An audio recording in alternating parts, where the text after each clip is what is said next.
Imaginez un homme d'une intelligence rare, doté de QI 145, mesurant plus de 2 mètres et pesant près de 140 kilos. Un homme capable de charmer, de manipuler et de se fondre dans la masse. Cet homme, c'est Edmund Keeper, plus connu sous le surnom glaçant de Coed Killer.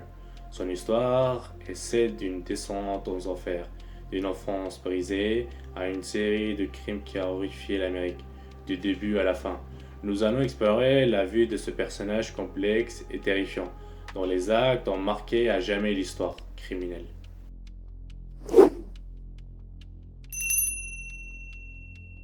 Edmund Keeper naît le 18 décembre 1948 à Burbank en Californie. Ses parents, Edmund, un vétéran de la Seconde Guerre mondiale, et Clarnell Strangberg, ont une relation tumultueuse qui se solde par une divorce en 1957. C'est avec sa mère Clarnell que la relation d'Edmund va devenir le terreau de ses futures déviances.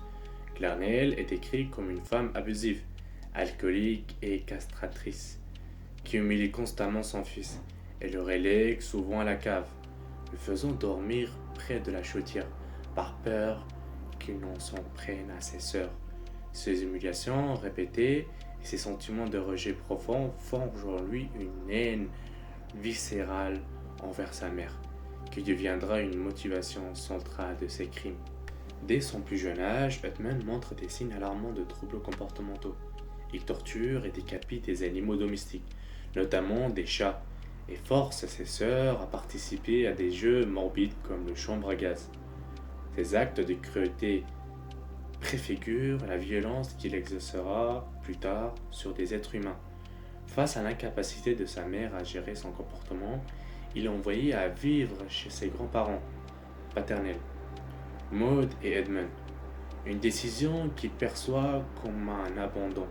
Le 27 août 1964, à seulement 15 ans, Edmund Keeper commet ses premières meurtres.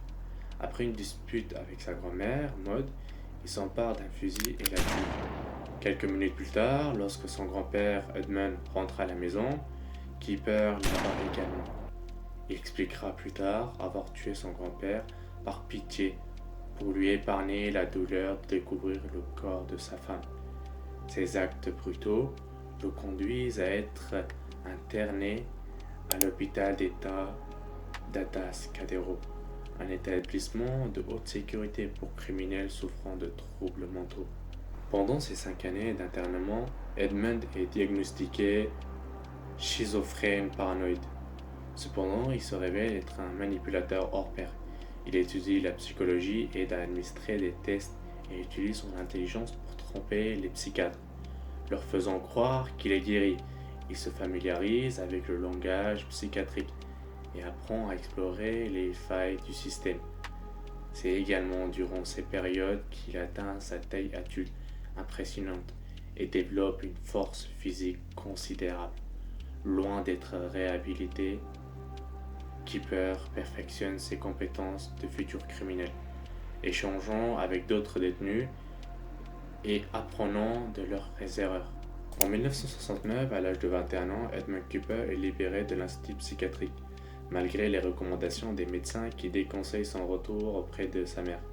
Il s'installe à nouveau chez elle, à Optos près de Santa Cruz, en Californie. Il tente de s'intégrer, occupant de divers petits boulots, et rêvant même de devenir policier. Mais sa taille imposante de 2,6 m le disqualifie.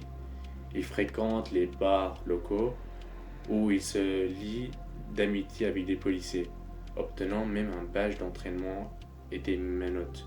Durant cette période, Keeper observe attentivement son environnement. Il remarque le grand nombre des jeunes femmes, souvent des étudiantes, qui font l'autostop dans la région. Ces observations, combinées à sa haine refoulée et à ses fantasmes morbides, vont bientôt lui pousser à l'action. Un accident de moto le laisse son emploi, avec un indemnité de 15 000 dollars, qu'il utilise pour acheter une nouvelle voiture, qu'il équipe pour ses futurs crimes. Entre mai 1972 et avril 1913, Edmund Keeper se transforme en le terrifiant Coed Killer. Son mode opératoire est méthodique et glaçant. Il cible des jeunes femmes, souvent des étudiantes ou des auto-stoppeuses, utilisant son apparence rassurante et sa stature imposante pour les mettre en confiance. Il les prend en stop, il les amène dans des endroits isolés, puis il les étrangle ou les abat d'une balle dans la tête.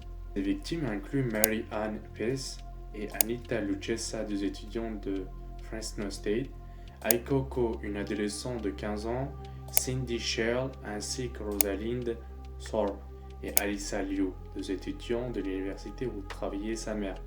Pour ces dernières, il utilisait même un autocollant de stationnement de campus, donné par sa mère, pour accéder facilement à l'université et gagner la confiance des jeunes femmes. Ce qui suit est encore plus macabre. Keeper amène les corps de ses victimes chez lui, où il se livre à des actes de nécrophilie, de décapitation et de démembrement. Il conserve parfois des parties de corps comme trophées, allant jusqu'à parler aux têtes coupées. Dans un cas particulièrement horrible, il avoue avoir cuisiné et mangé des morceaux de chair d'une de ses victimes. Il photographie également ses victimes avec un Polaroid pour assouvir ses fantasmes. Sa capacité à dissimuler les corps et à échapper à la détection pendant si longtemps témoigne de son intelligence et de sa planification minutieuse. Le 21 avril 1913 marque le point culminant de la folie d'Edmund Keeper.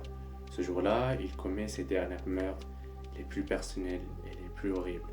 Il tue sa mère, Clarnell, dans son sommeil, la frappant avec un marteau avant de lui trancher la gorge. La haine accumulée pendant des années éclate dans une violence inouïe. Il la décapite, jette son larynx dans le brouilleur de levier, déclarant plus tard que c'était parce qu'elle râlait et criait tout le temps. Il plaçait ensuite la tête de sa mère sur la cheminée, l'utilisant comme cible pour des fléchettes. Le lendemain, pour masquer la disparition de sa mère, il invite son amie, Sarah Haley, et la tue également. Après ces actes, Keeper prend la route vers le Colorado. C'est là, à Pueblo, qu'il prend une décision inattendue. Le 23 avril, il appelle la police de Santa Cruz et se dénonce, confessant tous ses crimes. Il expliquera que sa mère étant morte, tout cela n'avait plus de sens. Son calme et son détachement lors de sa confession choquent les enquêteurs, qui plaignent à croire que le Big Ed qu'il connaissait est l'auteur de telles atrocités. Le procédé d'Edmund Keeper débute en octobre 1913. Il est accusé de 8 chefs de meurtre en premier degré. Malgré les tentatives de sa défense de plaider la folie, Keeper lui-même rejette cette idée, affirme qu'il était pleinement conscient de ses actes. En novembre 1913, il est reconnu coupable de toutes les accusations et condamné à 8 peines de prison à perpétuer, sans possibilité de libération conditionnelle. Actuellement, Edmund Keeper est incarcéré à la California Medical Facility de Vacaville.